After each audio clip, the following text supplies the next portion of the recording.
The scissors hit the marble floor first, and then the silence hit the room, and the two sounds together were the loudest thing anyone in that mansion had ever heard. Daniel stood frozen in the center of the grand hall, 3 years old, his small hands pressed against the side of his head where his hair had just been hacked away in uneven, jagged patches. Tufts of dark curls scattered across the white marble like something torn rather than cut. He had gone past screaming, into the silence children fall into when their small bodies cannot yet process what has just happened to them. His eyes searched the crowd of 200 elegant strangers for the one face he trusted, and found her, his mother, Amara, on her knees a few feet away, her hands frozen in midair, having reached out a half-second too late. No one in that room moved. Not the string quartet, whose bows had stopped mid-note. Not the waiters, holding trays of champagne no one would drink again that night. Not the 200 guests in silk and tuxedos who had come to celebrate the most talked-about engagement in the country, and who now stood transfixed by a small boy's hair scattered across the floor, and by Cellini Marchetti standing over him with a pair of silver scissors still glinting in her manicured hand. That was the moment everything changed. Not later, when the truth came out. Not when the consequences fell like a guillotine on everyone responsible. Right there, in that frozen half-second of shattered silence, when a 3-year-old boy's world cracked open in front of 200 witnesses who did absolutely nothing. No one in that room could have known that the front doors would open in less than 4 minutes, and that the man walking through them would tear the entire evening apart with nothing more than silence of his own. 6 months earlier, Amara Bello had walked into Vale Manor with a resume that listed more hope than experience, and a 3-year-old son asleep against her shoulder because she had nowhere else to leave him. She expected to be turned away at the gate. Instead, the head housekeeper, a stern but fair woman named Mrs. Odion, looked at the sleeping child, looked at the exhaustion carved into Amara's face, and said only, "We have a small Welcome, room Amara. near the This staff is the quarters. staff room. Please make yourself It's at not home." much, but Thank it's you so much, warm, Mrs. and no Odion. one will It's bother the perfect. boy if he's quiet. It was the first kindness Amara had received in over a year. She had lost her husband to a construction accident 18 months earlier, and with him, the only income her family had. She lost her apartment 4 months after that, then slept in her sister's overcrowded living room until there was no more room for extra bodies. Vale Manor, the sprawling countryside estate belonging to billionaire businessman Adrian Vale, was the first place that offered her both a wage large enough to matter and a roof large enough to shelter a child who had already lost too much. Amara learned quickly the invisible rules of the house. Keep your voice low, never let the child wander past the east wing, be present but unseen. She followed every rule without complaint, because complaint was a luxury she'd given up the day her husband died, and because Daniel's laughter in the small staff room at night was worth more than any dignity she might sacrifice to earn it. Adrian Vale himself she rarely saw. He was, by every account from the other staff, a man of few words and fewer public appearances. A business empire spanning shipping, technology, and finance, run from behind closed doors, his face known to the business world but his personality known to almost no one. Mrs. Odion, who had worked for the Vale family for over 20 years, described him once, quietly, over tea in the staff kitchen. He watches more than he speaks. And when Mr. Vale finally does speak, everyone in the room remembers exactly what he said for the rest of their lives. Amara had nodded politely and thought little of it. She had bigger concerns, namely, that in 3 weeks, Adrian Vale was hosting the engagement celebration of the decade, and Mrs. Odion had already warned her, gently but firmly, that Daniel would need to stay completely out of sight for the entire event. "It's not my rule," Mrs. Odeon said, not quite meeting Amara's eyes. It's hers. Hers was Selene Marchetti, heiress to a media empire, a woman whose photograph appeared in more magazines than most actresses, and the man Adrian Vale. After 2 years of a courtship covered breathlessly by every gossip column in the country, had finally agreed to marry.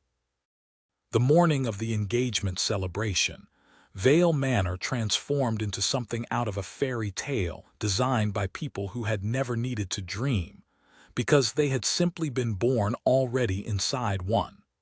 White orchids arrived by the truckload. A team of 40 staff descended on the grand hall, polishing marble that was already spotless, arranging ice sculptures shaped like intertwined initials, A and S, 6 feet tall and glittering under lights that cost more to install for one evening than Amara earned in a year. Selene arrived at noon for a final walkthrough, trailing 3 assistants and a small dog in a jeweled collar, and the entire staff seemed to hold its breath the moment her heels clicked against the marble.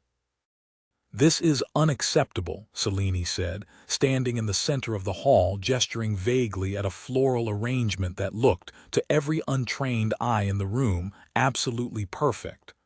"I asked for ivory. This is cream. There's a difference." "Of course, Ms. Marchetti," said the event coordinator, already reaching for her phone to make calls that would cost someone their evening. Selene turned, surveying the room with the practiced eye of someone who had spent her entire life being looked at rather than looking, and her gaze landed, briefly, on Amara, who was adjusting a runner of white linen along a side table. "You," Selene said, "girl." Amara straightened immediately. "Yes, ma'am." "Is it true you have a child here?" Amara felt something cold settle in her stomach, the particular dread of a mother who senses, before any words are spoken, that her child has become a subject of discussion among people who do not see him as a person. "Yes, ma'am. My son Daniel. He's very quiet, he doesn't." "I don't care how quiet he is," Selene said, her voice pleasant, almost sweet, which somehow made the words worse.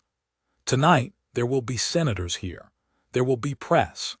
There will be people whose opinions of me will be shaped by every single detail of this evening, down to the flowers. I did not agree to have poverty wandering my engagement party in bare feet." "He won't leave our room, ma'am," Amara said quietly. "I promise you." "See that he doesn't," Selene said, already turning away, already forgetting the conversation had happened at all. The way the powerful so easily forget the people whose lives they've just rearranged with a single sentence. Mrs. Odeon found Amara in the hallway afterward, her hands still trembling slightly as she folded napkins that did not need folding. "Don't let it sit in you," Mrs. Odeon said gently. "She talks about everyone that way. It's not really about Daniel." "It felt like it was about Daniel," Amara whispered. By 8 o'clock, the grand hall of Vale Manor glittered with 200 of the country's most powerful guests. Senators exchanged pleasantries with tech founders. A string quartet played beneath crystal chandeliers. Somewhere in the swirl of silk gowns and tailored suits, Selene Marchetti moved like a queen accepting the worship of her court, radiant in a gown the color of fresh cream that had, in fact, turned out to match the flowers perfectly after all. Amara had put Daniel to bed at 7:30, reading him the same worn picture book they read every night, the one with the softened corners and the missing back cover, until his eyes grew heavy and his small hand relaxed inside hers. She had returned to the kitchen to help with the final rounds of service, believing, with the fragile hope of every exhausted parent, that the hardest part of the night was behind her. She did not know that Daniel, waking alone in a room lit strangely by the party lights through his window, frightened by the unfamiliar music, had slipped out of bed in his bare feet and wandered toward the one thing that always comforted him, light and voices, and a world he did not yet understand was forbidden to him. He appeared in the archway of the grand hall at 8:52 p.m., in his pajamas, his curls tousled from sleep, clutching the same worn picture book against his chest like a shield. The first person to notice him was a senator's wife, who let out a small, delighted "oh," assuming, for a moment, that a child at a formal event was simply an eccentric touch of whimsy. The second person to notice was Selene. Her face changed instantly, the practiced warmth draining out of it, something harder taking its place. She crossed the room in sharp strides, heels striking the marble like small gunshots, and the guests nearest her parted, sensing a storm before it broke. "What?" Selene said, her voice pitched to carry deliberately to every corner of the silent room. "Is this doing here?" Amara, hearing the commotion from the kitchen doorway, ran the way only a mother can run, weaving through startled guests, reaching the hall just in time to see Selene crouch in front of her son, gripping his small shoulder hard enough that Daniel flinched. "Ma'am, please," Amara said, breathless, dropping to her knees beside them.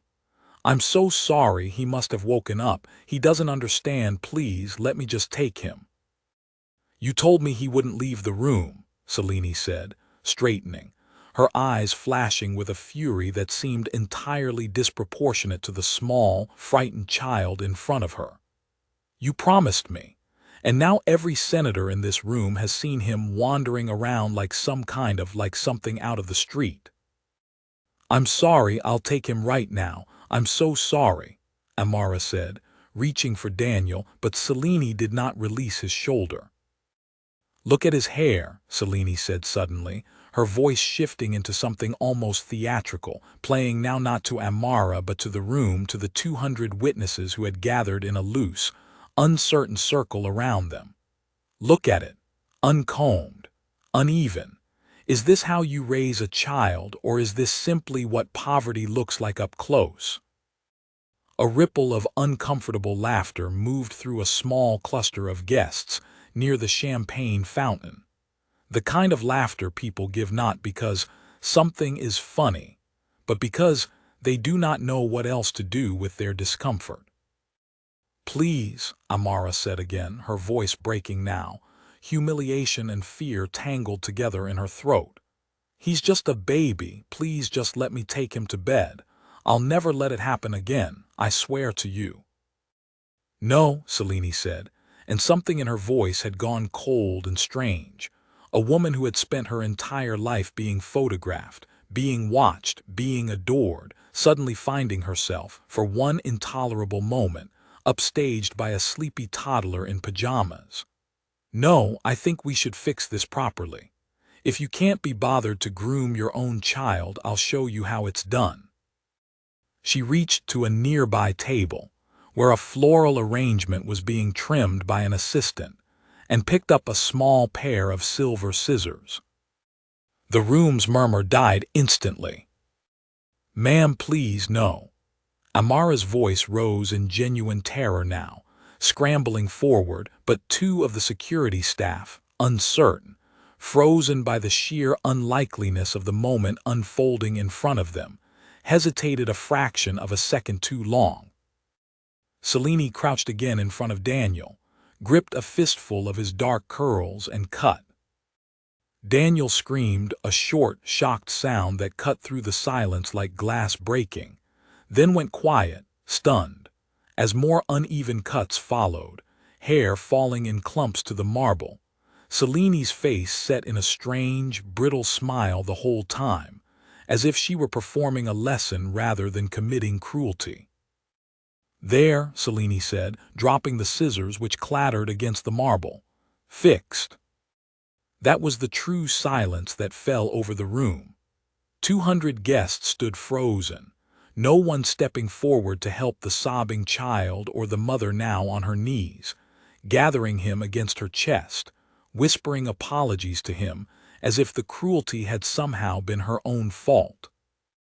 It was in that frozen, unbearable silence that the great doors at the end of the hall swung open, and Adrian Vale walked in 4 minutes earlier than anyone had expected him. He had come straight from the airport, his coat still creased from the flight, and he stopped in the doorway, taking in 2 seconds, everything the room had been too paralyzed to hide. His fiancée standing over a crying, shorn child, a mother on her knees sobbing, 200 guests staring at their own shoes, scissors on the floor, hair scattered like fallen leaves across white marble. He did not shout. He did not rush forward. He did not demand answers in the loud, furious way the room seemed to be bracing for. He simply stood very still in the doorway, his eyes moving slowly across the scene, Selene, the scissors, the child, the mother, the silent guests, and something in his stillness was more frightening than any shout could have been.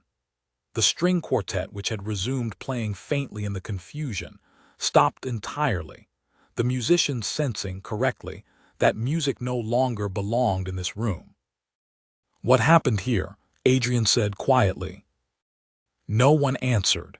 Selene opened her mouth, closed it, opened it again. "Adrian, darling, it's nothing.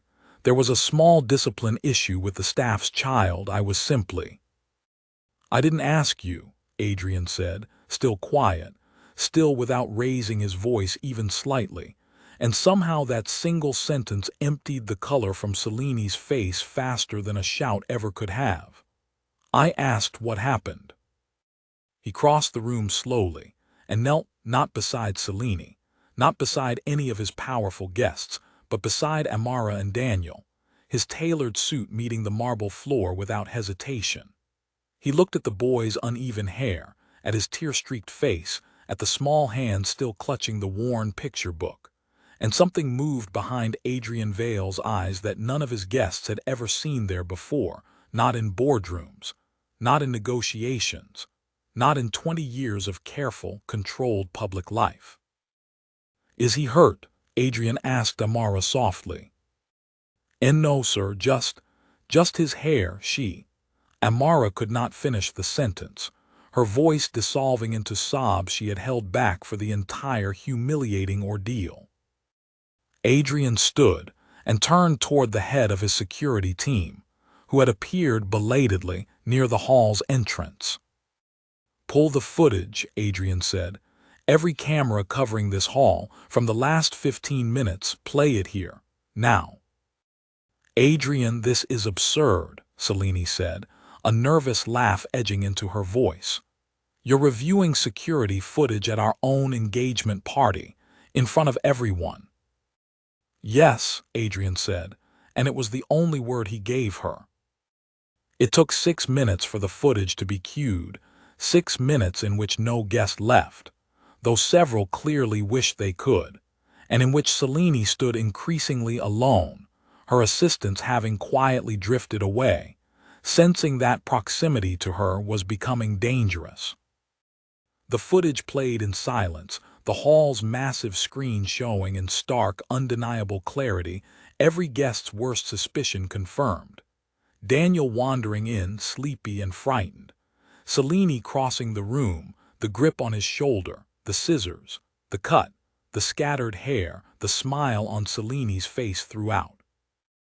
Gasps rippled through the crowd.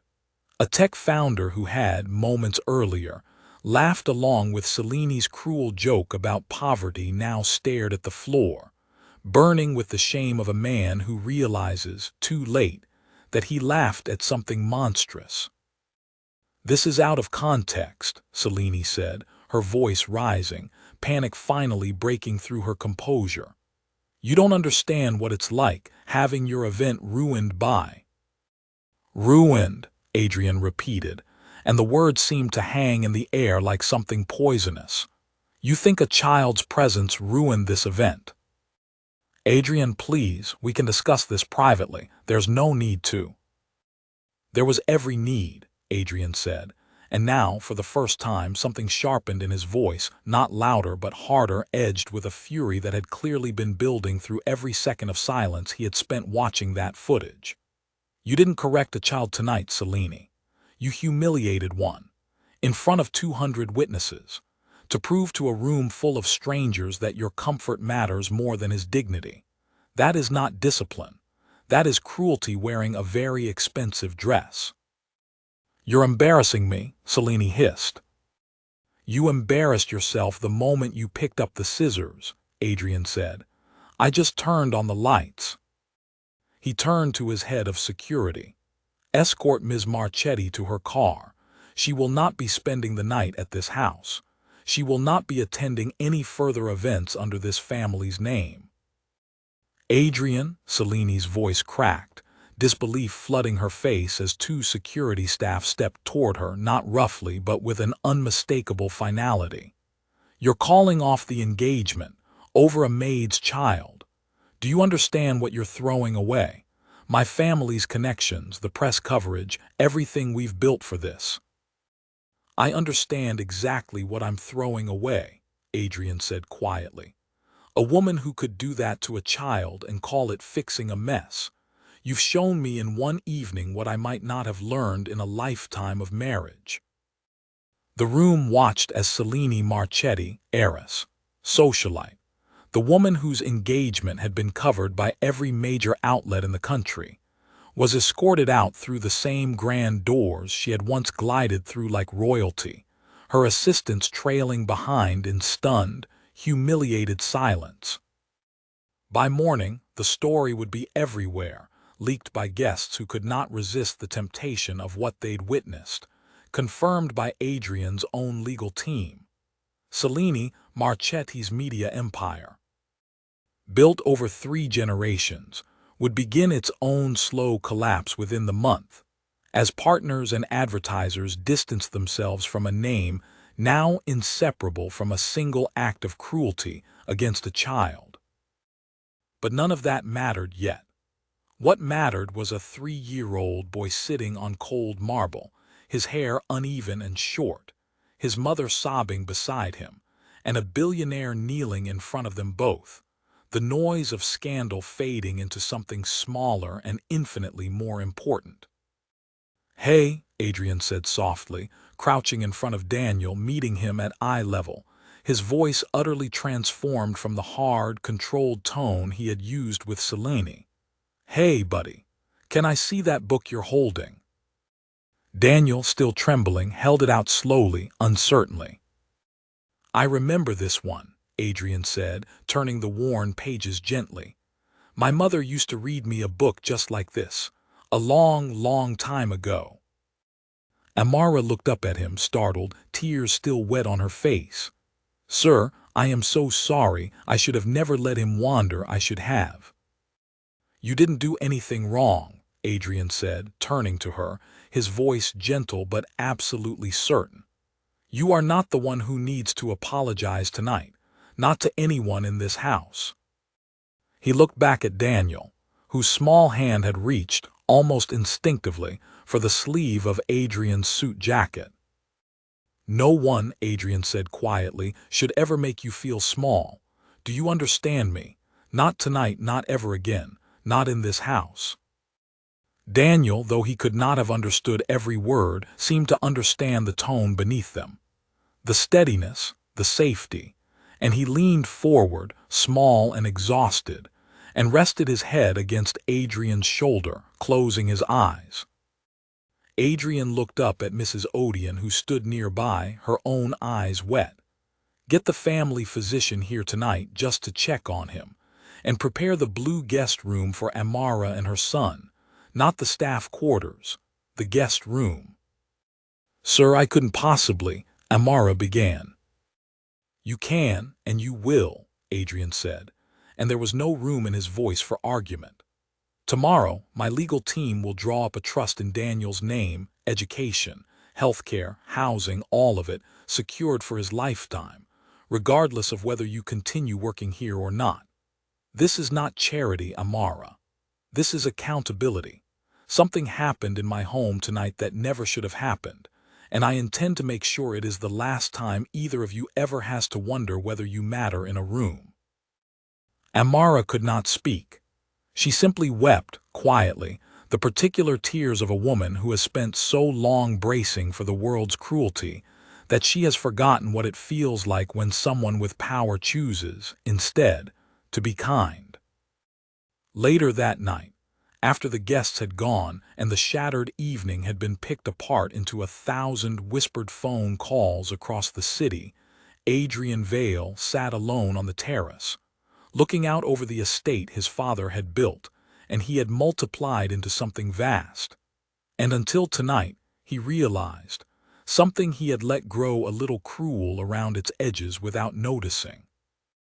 He thought of his own mother decades ago, a maid in a house much like this one, and the day he had watched, at 7 years old, the lady of that house throw a plate to the floor and make his mother clean it on her knees in front of dinner guests while laughing about the help. He remembered his mother's silence afterward, not defeated, but fierce and unbroken beneath it, a dignity no humiliation could touch, even as it broke his young heart to watch. He had promised himself that night that if he ever had power, he would never let silence in a room mean surrender. He would never let cruelty pass unanswered simply because it wore expensive clothes and spoke in a pleasant voice. Tonight he had finally kept that promise. Inside, in the blue guest room, Amara sat beside her sleeping son, running her fingers over his uneven hair, already planning the kind of haircut that might make him laugh instead of remember. Daniel stirred, murmured something soft and wordless, and settled again, safe in a house that had almost broken him, saved instead by a silent judgment passed not in anger, but in the quiet certainty of a man who had once been small and unseen himself, and had never forgotten it.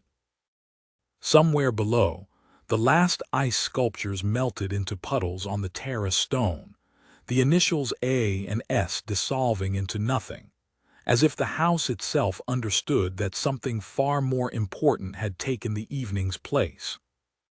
In the weeks that followed, the story refused to fade the way scandals usually do. Reporters camped at the edge of the estate's driveway, hoping for a glimpse of the billionaire who had ended his engagement over what one tabloid, failing to be dismissive, called a haircut. But the phone clips guests had quietly recorded told a truer story than any headline could soften, and the public conversation shifted from gossip toward reckoning. Celine's own family released a statement distancing themselves from her actions, and 2 of her largest advertising partners quietly withdrew, citing values misalignment. The empire her grandfather had built across 3 generations began, for the first time, to shrink rather than grow, and kept shrinking long after the cameras left Vale Manor's gates. Adrian Vale gave no interviews, issued no lengthy statements. He returned to work 3 days later, quieter than usual, and let the footage already seen by millions speak for itself. When a reporter finally cornered him outside a shareholders' meeting and asked whether he regretted ending things so publicly, Adrian paused only a moment before answering. "I regret that it happened at all," he said. "I do not regret what I did once it did." It was the only quote that ran in every publication covering the story, and it became something people quietly repeated in moments that had nothing to do with billionaires at all, in playgrounds, in kitchens, where parents tucked their children into bed and thought, for a moment, about the kind of silence that protects and the kind that destroys. Amara stayed on at Vale Manor, though her days looked different now. Daniel's trust was finalized within the month, quietly, through lawyers who never spoke to the press, exactly as promised. His hair grew back evenly, and within a season he had mostly forgotten that night, the way small children mercifully do, though Amara never quite forgot the sound of the scissors closing, or the silence of 200 people who did nothing until one man walked through the door. She asked Adrian once, months later, standing in the manor's kitchen while Daniel chased Mrs. Odion's old dog across the lawn outside the window. Why he hadn't shouted that night, when shouting would have felt, to almost anyone else in his position, like the only honest response. "Shouting is easy," Adrian said, watching Daniel through the glass, a faint smile touching his face for the first time since the party. "Anyone can shout when they're angry enough, but shouting gives people somewhere to hide. They can call it an overreaction, a bad night. Silence doesn't give anyone anywhere to hide. It leaves the truth standing there in the middle of the room for everyone to see clearly." He didn't tell her that day about the plate his own mother had once been made to clean from a floor much like the one Daniel's hair had scattered across, or the small boy who watched it happen and promised himself he would never again let cruelty go unanswered simply because it was easier or safer or expected. Some stories didn't need to be told out loud to be understood. Some judgments simply lived on in the way a person chose afterward to treat everyone smaller than themselves. Some people punish with anger. But the most dangerous judgment, the one that ends empires and exposes the truth beneath every polished smile, is the one spoken without ever raising a voice at all.